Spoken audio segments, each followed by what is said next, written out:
In 1969, two astronauts walked on the moon and brought back something they never supposed to find: a 14,000-year-old skeleton and a strange metal egg. But they didn't know it was alive. On July 20, 1969, two NASA astronauts named Jason Grant and Ray Tana land on the moon. What they don't know is that something strange is watching them, something hiding underground. As they get ready to leave, they spot a giant alien spaceship. Curious, they go inside. One of them finds a human-shaped skeleton and a strange metal container about the size of a big egg. They take both items back to Earth to study. At NASA, scientists learn that the skeleton is over 14,000 years old, but the metal egg is a mystery. They can't open it or even see inside it with scanners. After a fight with a government official, the research team leaves. No one is watching the lab. That's when the egg starts to glow. Suddenly, a robot comes out of it,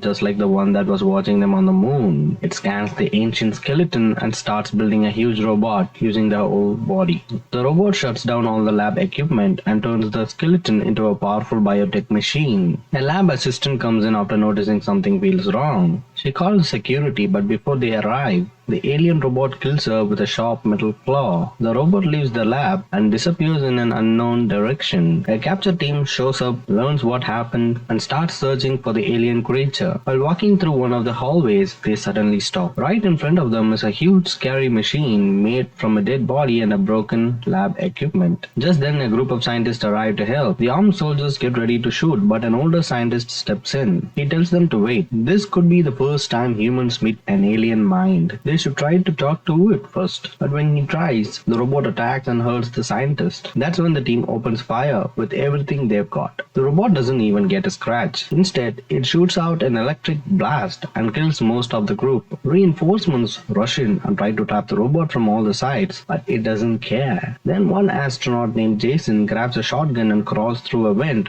trying to sneak up on the creature. While the robot keeps attacking everyone, Jason pops out right above its head, which turns out to be the same egg-like thing they found before. Jason shoots at the egg hard, right in the center. The robot explodes into tiny pieces and it falls apart. Everyone cheers and congratulates Jason. Moving on, Jason's life is pretty normal. He works out, does push-ups with his son, eats dinner with him, and talks about his ex-wife's new boyfriend. Then one day, Jason's co-worker Ray calls with something urgent. Jason quickly heads out to meet him, and while Jason is on his way, Ray is partying at a club. He's single, a little wild, and clearly drunk when Jason shows up.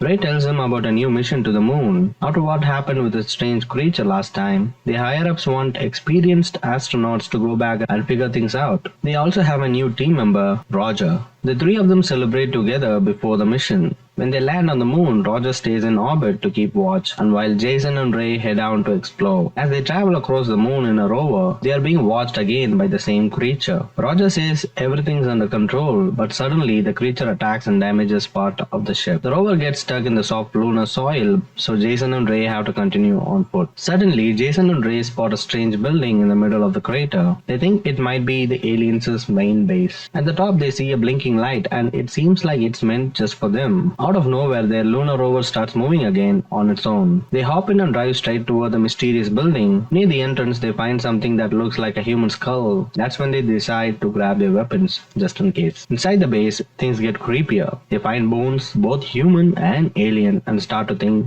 there was a big fight here a long time ago. As they look around more, they guess that this place might have been used for alien rituals or even human sacrifices. Then they come across a hidden room. In the center is a large stone box, a sarcophagus. On top of it is a skeleton which they move aside. Inside, they're shocked to find a woman lying still. It turns out the box is actually a cryogenic chamber. Suddenly, the lid opens. The woman is alive but terrified. Without warning, she grabs their weapons and tries to attack. But the astronauts quickly take off their helmets to show her they are human too. She stops, confused, but no longer ready to fight. The woman almost passes out, but Jason wakes her and tries to talk to her. She doesn't understand the language. The astronauts say their names and learn her name is Mera. At the cryo chamber, Mera sees a skeleton. She hugs it gently, clearly heartbroken. With tears in her eyes, she takes a metal bracelet from it, something that must have meant a lot to her. Meanwhile, another egg-shaped creature is awake. It builds a giant robot, and the robot finds the astronauts' landing gear and drags it away. Roger calls them and warns that something weird is going on outside. He tells them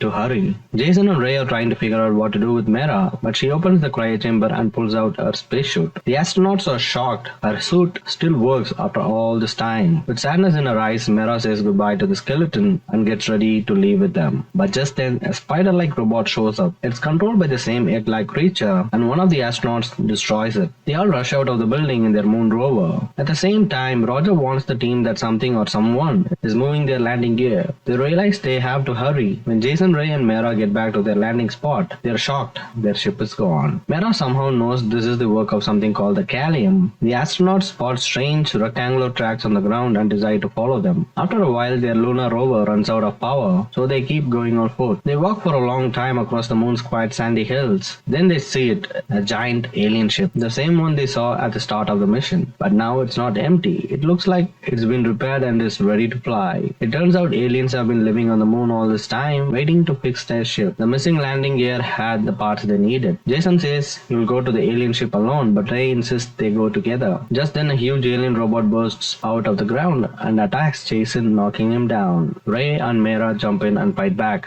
blasting the robot in an intense shootout. They finally destroy it. The heroes take a moment to breathe, but then another robot shows up. It attacks Ray and badly hurts him, tearing through his spacesuit. Jason, full of rage, fights at the robot with everything he's got. He hits it in the head and takes it down. Right away, he runs to help Ray and swears he'll get him home no matter what. Up in space, Roger calls in with bad news. The ship's systems are working, but he cannot control it anymore. Sadly, his ship falls fast and explodes beyond the horizon. The others could only watch in shock, unable to do anything. Back on the ground, Ray knows he's dying. He makes Jason promise not to let these creatures reach Earth. He believes they have been hiding here for 14,000 years waiting for the right time to strike. After saying that, Ray suddenly starts laughing like he's lost his mind and then dies in pain. Jason and Mera are heartbroken. They leave Ray's body behind and walk through the empty lunar landscape. After some time, they find their old moon rover. Jason remembers they left a suitcase in the bag that turns into a kind of a space tent. They crawl inside and rest. Jason is crushed by everything that's happened. As the leader, he blames himself for all the pain and loss. Mera tries to calm Jason down. Then, like in the movies, they kiss and get close and do the deed. The moment feels right. But just then, something terrible happens. Ray's dead body is taken by another alien. Jason and Mera feel that something is wrong. They stop what they're doing, quickly get dressed, and look out the tent window. To their shock, they see Ray's creepy face. A robot with Ray's head smashes into their tent and wrecks everything. Mera grabs a weapon and, without thinking, blasts the robot's head off. It wasn't really Ray, just a creature using his body. But before they can relax, more robots show up out of nowhere. They grab Jason and Mera and take them away. When they wake up, they are on a flying alien ship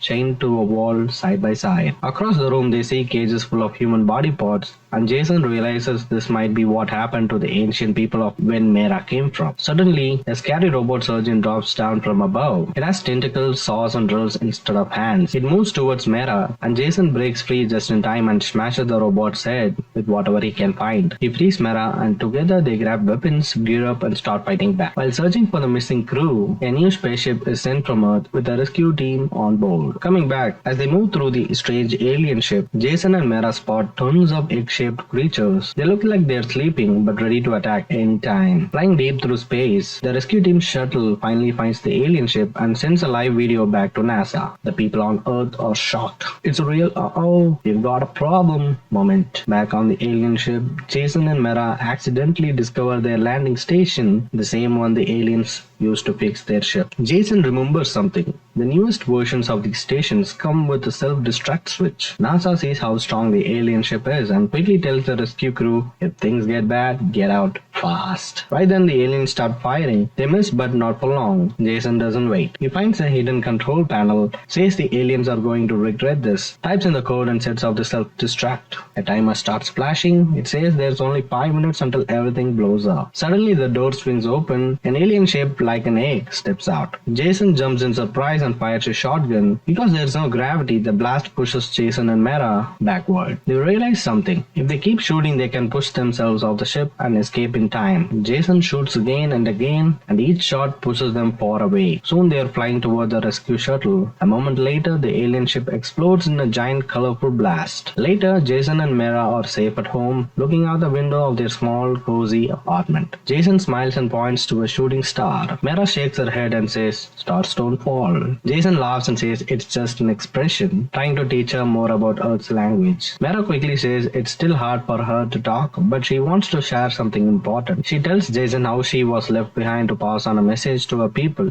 and she was ready to do anything to finish that mission. Jason gently pushes her into a hug and says with a serious look, "It's over now." But the final scene shows something else. In an old junkyard full of broken cars, one egg-shaped alien lies hidden. Its eyes light up. Slowly, it starts building something new. If you like this crazy movie, hit subscribe for more epic movie breakdowns. And if you got a favorite obscure alien movie like this, drop it in the comments. Until next time, this is your host for Movie Recaps signing off. Thanks for watching.